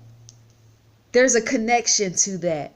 And when I say connection, their life is prepped and be planned. Their life is, people that are meant to be celebrities, that are not watching and worshiping celebrities and consumed and talking about them all day. The people that are supposed to be the celebrity, those type of people, that's the reason why they're not watching celebrities. It's because they know themselves celebrity is coming for them. They soon enough, they were born a celebrity, but when it comes to world famous, they know that in the future they will be famous. And so God guides their steps to take them there. They can't watch other people. They have to watch themselves. Because if you watch other people and you know you're on your way to stardomhood, when you get there, you won't be self-actualized enough to know who you are. And yet the world will be screaming your name. You have to know who you are in order to get to that level of allowing other people to scream your name. You have to tell your story, is what I'm saying, before you become a celebrity. And so, going back to what I said about these people that put these celebrities on a pedestal and they want what they got, the reason why those people will never be a celebrity famous-wise. See, they're a celebrity right now, they just don't know it. But the reason why they will never be a celebrity for the world recognizing them is because they fail to get to know themselves. You can't sell what you don't know. You can't put out to the world what you don't know. If you don't know yourself, you can't sell it to other people. They won't buy it because it don't feel real. It don't fit. What they'll be buying is somebody else, something that's not you, something completely unattainable and not authentic. See, real fans and real supporters see right through the real from the fake. That's why I can see Janet Jackson for who and what she is. And I'm not bashing her. I love her because she's doing her job. She's doing just what God wanted her to do. But, yeah, the people that put people like her on a pedestal, see, they can never, that's why they get angry with me, because I already know that I'm a celebrity. You don't have to tell me. And I know the person that's watching this, they know that they're a celebrity. They know that they're a celebrity if they're watching me and they got YouTube videos on the platform. Bingo. If you're watching me and you got YouTube videos on this platform, you are a celebrity. You might not be known globally, but you got enough there printed on this platform for your family and your friends to see you, of what you're designing, what you're putting together, what you're helping kids to craft and do. That's a celebrity right there. Because see, that when you die, that's memories in that. They're going to play that. They're going to play the tape back. They're going to play it back. The world might not play it back, but them families and them family members and friends, they're going to play it back. And so once again, the people that observe, that don't take the time to film their life and say what their life is about, those people could never be celebrities. They can't. You can't be a celebrity because if you don't take the time to let other people know who you are, you will never make it. That's all I'm trying to say. You will never make it. People want connection with real people. That's what celebrities do. They sell stuff. A lot of times it's fake, and yet it's sold as real. So continue to sit back and watch other people, the celebrity that you'll never get to know and who doesn't care for you. Sit back and be no further in life. That you should be so much more further than you are, and yet it's gonna never happen because you're doing an investment with no return on many of these celebrities. And you yourself will never be one. So continue to live through them. It provides nothing to you but emptiness. That's a shallow life. It's an empty and shallow life. It brings nothing to you for me to sit and watch someone that I don't know personally, and yet they got everything in the world. They got everything in the world because I gave them everything. Me and millions of fans gave them everything. And so me giving them everything, I just watch my investment on TV. And yet my soul is hungry and in starvation and wanting to be alive. And yet all I got to show for it is that celebrity I talk about all the time. That's sad. It's sad. It's funny. It's funny. And yet it's sad. Because it's total vacancy there. There's nothing there but the celebrity. If I wanted to hear about a celebrity or Janet or any of them, I'll call somebody just to get them on the phone. It's that simple. You want to talk to Janet Jackson, call whoever and get her on the phone. It's that simple. And yet right now, that's not my position. Right now, I got to focus on me. So for that person that asked me why I'm so focused on me in 2018, I just told you. But besides all of that, the people that's living through the celebrities will never be a celebrity themselves, because to be a celebrity is to put in the work of showing your face. You got to show your face. And you got to use your voice as a vehicle. So people can watch and be entertained and feel a deep connection outside of just being connected on a human level. A breathing in and out.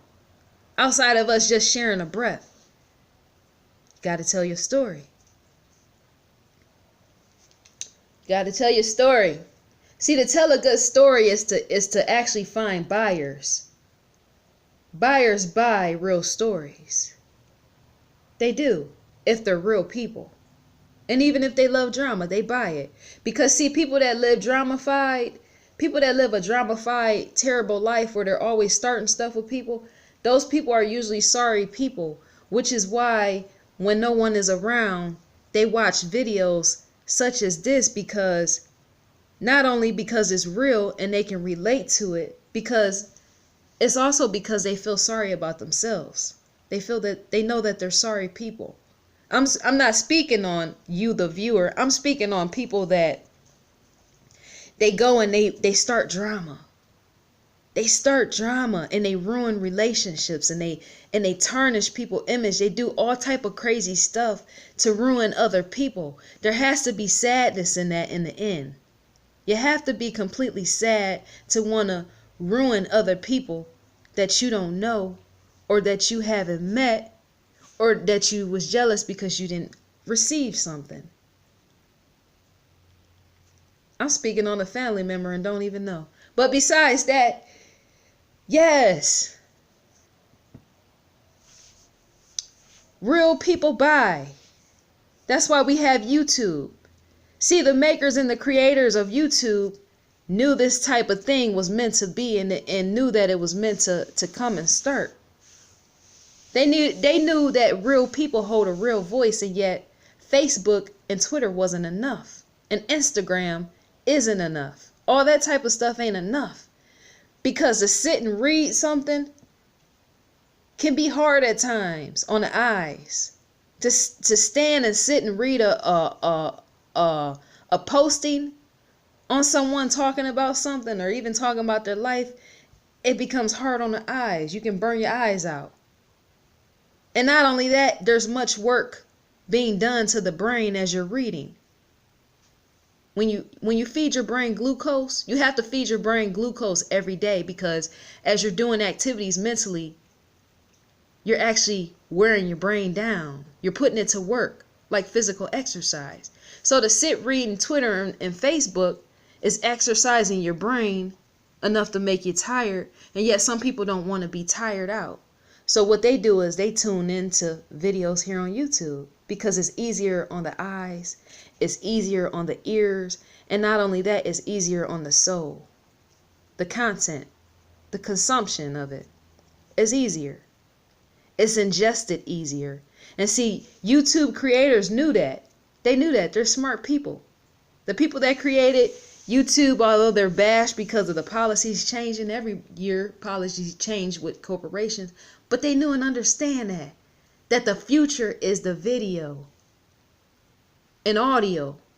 It's audio and video, but more so video and visual more than anything. Because see, people love images.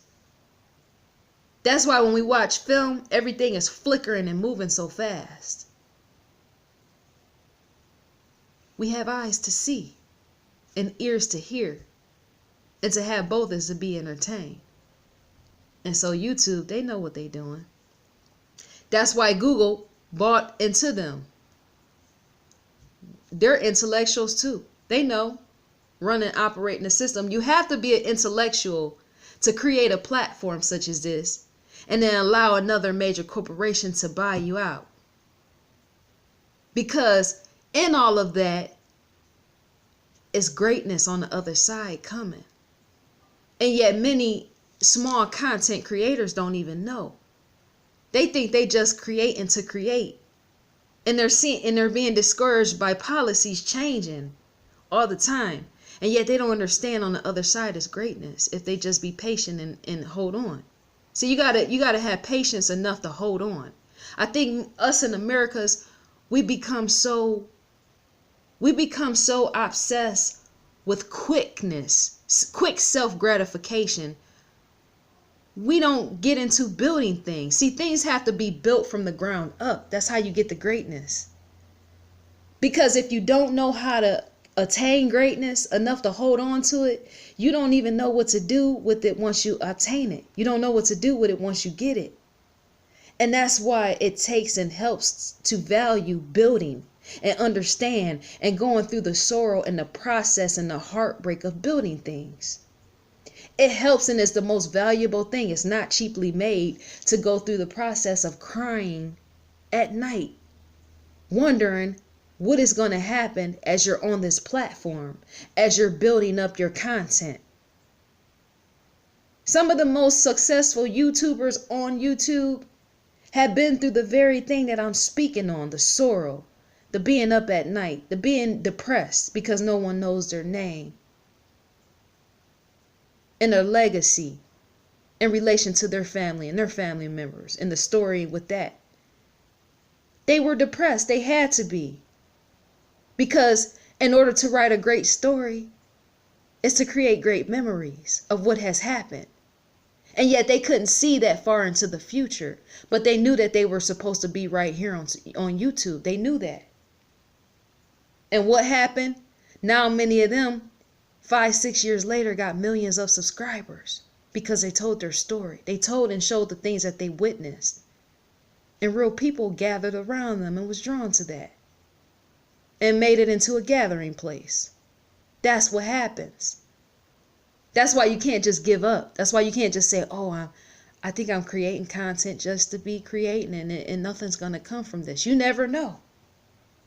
You never know who is watching you and who is seeing you. And I say this because once again, when it goes back to that Janet Jackson situation, I got my connections and always had my connections to celebrityhood in the industry. Yes, I know people in celebrity type of stuff. Okay, but that situation of my face being on a Janet Jackson project, that might have never came to be. And yet I believed. I'm like, let me do something crazy right quick. So it helps to never give up. And it helps to never just sit idolizing other people that you don't know, never may get to know. And maybe you may get to know them, but you're not going to be living in a house and up under them 24 hours a day. So why put yourself through the anger and the sadness and the tears and the depression that brings? Celebrity worship is empty. It brings nothing more than depression because you're in hopes that you can be friends with that celebrity, and yet in life that's not meant to be because they got enough friends already. And sometimes they get tired of those people. Janet Jackson and everybody else, they get tired of the people that they're around because remember, people will be people, they're human. Just like family members. And so for them to bring you into their world For a celebrity to bring you into their world, they know that you want nothing more than a handout. Because that's what it gets to. You become friends with an everyday person, you a celebrity making much more money, you know that soon enough, that person that you're hanging around that don't have that much money, you know sooner or later they're going to need something. And sooner or later that need is going to turn and shift into a want. They're going to want because that's humanness. It's basic instinct. To need sooner or later is to want. And it gets fueled even more. And once you start giving to people, it becomes a cycle that sometimes can never be broken. That's why with me, I just don't give and offer stuff to people. Because I know once I set that there, that will continue to progress. And then people will start to make demands on me and tell me what I should give them and owe them. Family members have done it on my dad's side of the family. That's why I'm not bothered with them. Because they're users and abusers. They don't know and yet they do know. But yeah, I'm thinking that is all to be said. I spoke for way over 60 minutes. Oh my gosh. But I'm trying to make these videos as if they were like VHS from 1992. I always say that because I miss the VHS tape and being able to press rewind. Be kind, press rewind. Remember that from Blockbuster? So cool. But yeah, I didn't want to make a long video, but that's what it led up to. It led up to this. And I think that it was meant to. Everything serves a purpose here in this life. Never think that it does or it doesn't. See, if I was on Facebook right now, I think I would just be there, just to be there. And yet I probably wouldn't really be reading nothing, and I probably wouldn't really be posting nothing. And I say that because I'm on there right now. And yet I don't even make wall posts. I don't make wall posts. I go straight into the groups. Because see, they hold something more interesting to say. It helps to join groups on Facebook and all this social media in relation to what you're interested in, your personal interests, to make that connection to your personal interests outside of celebrity stuff. Because see, celebrities got their interests. Some of these celebrities got interests you don't even know of. Because to live a fake life, see, being a celebrity, to be a world-known celebrity known to eyes of millions of people is to live fake. It's to protect your real life. If you want to know what a celebrity is, just ask me. I know. I know what a celebrity is. And I know how they handle their affairs. That what you see on the TV screen is not real. Janet Jackson on TV is not real. I'm not bashing her. No. That's a package. That's called packaging. That's marketing and it's advertising. It's a package. Michael Jackson, he wasn't real either. I'm saying what he portrayed to the media. He wasn't real either. He was actually calling National Enquirer. Michael Jackson himself, he used to call National Enquirer. And all them other ones that he called the rags. I'm not bashing him. I'm just telling the truth of what it is. I'm telling you this truth so that you can understand and look more into the story for what it is. And be less obsessed with these people because you don't know them. You don't know these celebrities. They call the media. They call the paparazzi. And yet say they hate the paparazzi. Michael Jackson was one. I love him so much. I love him. And yet his life was not real. And the reason why his life was not real and Janet Jackson's life is not real on TV is to protect their home. It's to protect their private life. Because see, they're doing nothing no different than Colgate. They're doing nothing no different than a Colgate commercial. They're doing nothing different than, say, a Noxzema commercial, which is facial cream. They're doing nothing different than, say, a McDonald's commercial. Michael Jackson, Janet Jackson, Whitney Houston, Celine Dion, Miley Cyrus, Justin Bieber. These people are doing nothing no different than these major corporations that sell skin cream products and all this other type of stuff. It's no different. It's the same thing. They're just packaging and selling it to you as something that's real, but it's not real. It's not real. It's not a real story. Michael Jackson's story was never real on TV. He had a whole private life that was completely different. Because to sell a product is to keep consumers, and yet to let them be too much introduced to your actual real life is to end up dead. It's to end up murdered and killed. Because see, people that are obsessed with celebrities, they find themselves into people's homes. They find themselves into a home of a Michael Jackson or a Janet Jackson. Janet Jackson had a past where a complete obsessed fan found his way into her dressing room and was stealing gifts from her that other fans gave her. And now the public don't even know this. They don't know this. They don't even know this, that this happened to, yes, Janet Jackson. It happens to many people. But see, sometimes when you're a celebrity and you live your life real, if you do, because bits and pieces of Janet Jackson, the real side of her does come out sometimes. So sometimes if you do live too real and you're entertaining people that have mental illness because they're so obsessed with you, what they do is they sneak into your home. They sneak into your home and they kill you. Ain't that what happened to John Lennon? Wasn't John Lennon killed by some what they called a freak? I don't call him a freak because I don't know him. I thought John Lennon was killed by an obsessed fan. I can't remember, and that's why many celebrities walk around with 2 or 3 bodyguards, because they don't know who these fans actually is and what their intention is. So they walk around with a whole bunch of bodyguards. And why would you want to surround yourself with a whole bunch of bodyguards? Because even they can't be trusted. Ask Michael Jackson. His real life was exposed in bits and pieces here by the very people he trusted that was secretly recording him and all that other stuff. So yeah, I have no time for that. But I do love Justin Bieber, and I do love Miley Cyrus. And you know what? I actually might make videos about them, Justin Bieber and Miley Cyrus. I like them. I like them and I love them, but not enough to put them before me. There has to be balance in life. Like my mom says, there have to be balance in life.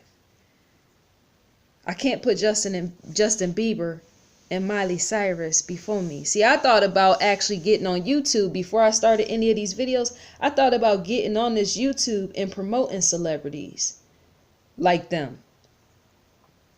I like white celebrities. Black celebrities hate hearing me say, I mean, not black celebrities, them too, but black folks hate hearing me say I like white celebrities because they so hung up on white supremacy issues. And black folks are so hung up, period, on the past. But I thought about doing videos about somebody like Justin Bieber or Miley Cyrus, just to drive traffic and just to talk to the young kids that admire them. And yet, I said to myself, you know what? That would never work. That would never work because I am so self-consumed to get to know self, to want to tell people to get to know yourself, that the young kids wouldn't want to hear it. They will be turned off, and they will turn me off. They wouldn't turn me off. They will physically, manually turn me off because they don't want to hear that. They don't want to face themselves. And yet to face yourself is to get over the depression that has been brought in by celebrity obsession. Point and key example. It's best to be a set example in life. So I thought that, you know, if I do videos on Justin Bieber and Miley Cyrus, the people that I love, kids will get pissed off if I tell them, you know what, you are loved. That's all I'll be wanting to tell people, you know, you are loved. Even the person that's watching this right now, you are loved. You loved. Nobody wants to hear it in 2018. They don't care how much they're loved. They're too busy loving a celebrity that don't love them. If a celebrity loved you as much as you love them, they'll allow you into their home, to sleep on their sofa, and feed you a good meal when you feel like you're hungry. Or if you're homeless and you're hungry. You have some celebrities, I say more so white celebrities, that would do something like that. A white celebrity will take the time and take it upon themselves to move somebody that's homeless, that they See, white celebrities are so different from black celebrities, and that's why I love them. That's why I love them, for the human that they are, not for the celebrity that people claim to think that they exist as. Because see, a white celebrity, what they'll do is, they crazy like me. What they'll do is they'll ride down the street or ride down the highway and see a hitchhiker that's homeless, or see somebody that's homeless that's sitting outside of the zoo somewhere, or sitting somewhere. They'll take the time. The homeless person might be sitting in front of the library. This white celebrity will take time out of his day, ask that man about himself, ask him his story, and put that man next to him in his pickup truck, drive off into the sunset, and take him to his house. A celebrity, white celebrity. He'll take this man to his house and feed him and clothe him and give him water and give him shelter in the area of taking a shower, and say, you know what? If you need a place to stay, I'm here. Stay as long as you want. Now that in itself is scary, because it's scary to move in somebody that you don't know, because remember, to be a celebrity is to be killed by obsessed people. And yet this homeless man is not obsessed with this man, because remember, they just met. And so that homeless man might not even know who that celebrity is, because many homeless people a lot of times have mental illness. So they don't even really know themselves completely. They're just walking the earth and sometimes getting handouts from people that know that they need to eat. Just because you're homeless don't mean that you bypass that homeless man or woman. I'm gonna make a video about that. You don't just bypass them because they're homeless and they got filth all over their body and they stink and they smell. And yet white celebrities take the time to know and honor their presence. Put them in a pickup truck, take them home, and say, you know what? I'm a celebrity. He don't even introduce himself like I'm a total blown celebrity in the music industry or a country singer in Nashville. He just say, you know what? You're homeless, and I can honor the fact that you need a place to stay, so come and live with me for a while. I don't want you out here in the streets because you don't have your mind. Because if you had your mind and you had the proper tools and situations to be able to cope with life, you wouldn't be homeless out here starving, wondering what you're going to eat next and what you're going to drink next and where you're going to go next. So see, when you don't understand that, I am the celebrity I am, a country singer straight from Nashville. I want to take you in my home, and I want to help build you and repair you. If you need to see someone and talk to someone, let me know, because I want to help guide you with that. I want to take you there. I don't want to see you die off in the middle of the street as the world has left you as. And no, it's not nobody's responsibility to take care and cater to other people. And yet this global country sensation took this homeless man in his house. Now, I don't know if that has happened for real. I'm just giving an example to the story that this sort of thing type of thing happens. And yet it's not spoken of. I can see, what is that man's name? Willie Nelson. I can see a Willie Nelson doing something like this because he's such a cool dude. People try to say white folks like him is racist because he's real country, and yet Willie Nelson seems like the type of person, being a cool dude he is, he seemed like the type of person that will take a white person or a black person into his home and have them living with him for years and yet never say, and make a best friend out that homeless man or woman or child or whatever. Yes, Willie Nelson seems like that type. You can't tell me he doesn't seem like that type. And I think Willie Nelson was the one. Did he lose his home? I thought him or somebody lost his home. I think Willie Nelson did lose his home, or was in trouble with the IRS or something, but he seems like that type. But when it comes to black celebrities, see, they don't do stuff like that. They don't do stuff like that. It's not, see, white celebrities, a lot of times, white celebrities, a lot of times, they fear people that they don't know. But oftentimes, they don't fear homeless people.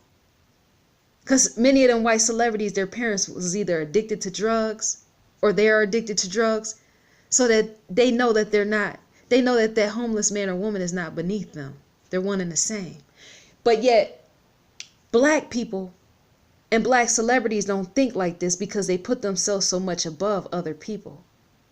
Yes, black people who are celebrities that's known to all over the globe, they do this. World known global celebrities, they don't do this type of thing. And it's not because they fear being killed by an obsessed fan, because once again, if you run into a homeless man or woman that you see in a shelter walking the streets with their child and they have nowhere to go and eat, you know they're not obsessed enough to kill you. You just don't know them. You haven't taken the time to know them. And yet you would never move them into your house because you're so obsessed with drama. Drama.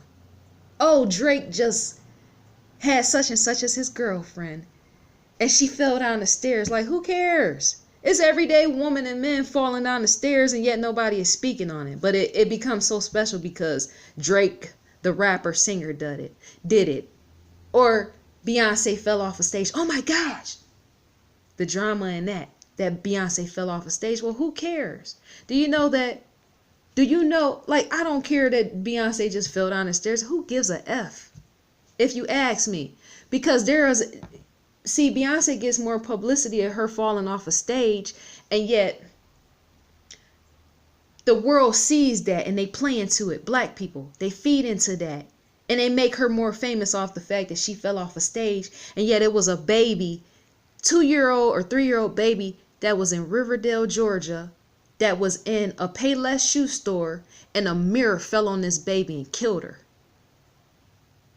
The mirror fell on the baby and it killed her. And her mom was screaming. And everybody in the store was traumatized by that. And they played it on the news a few good times.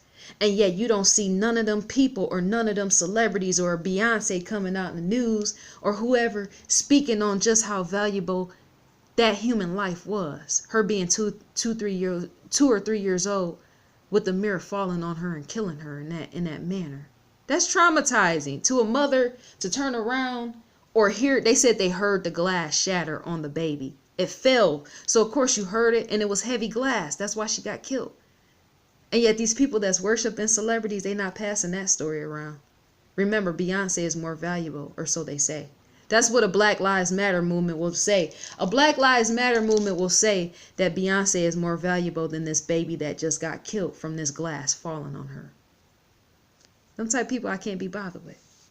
I can't be bothered with you, and I won't be bothered with you because you're sorry scum of the earth.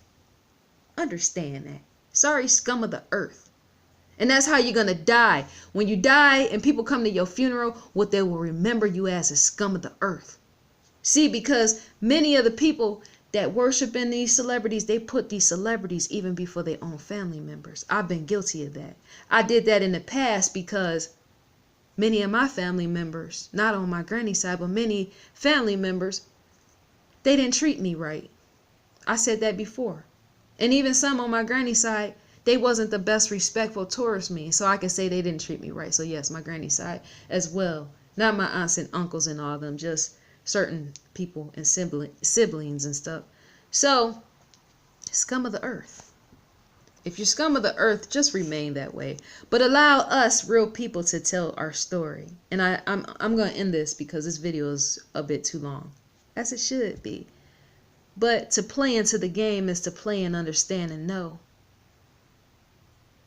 that what you seek is what to help you grow. And yet the only way to seek it, the growth that is to place yourself out there. And the only way to place yourself out there is to make others aware how you see and think and perceive the world. And the only way to do that is to place yourself in areas and places such as this. YouTube. Love to you. Have a beautiful day. May it be gentle. May it be everything that you wish and perceive it to be. Love from me to you, and from you to me, although I can't see you, but greetings. And this one is the end, my dear friend.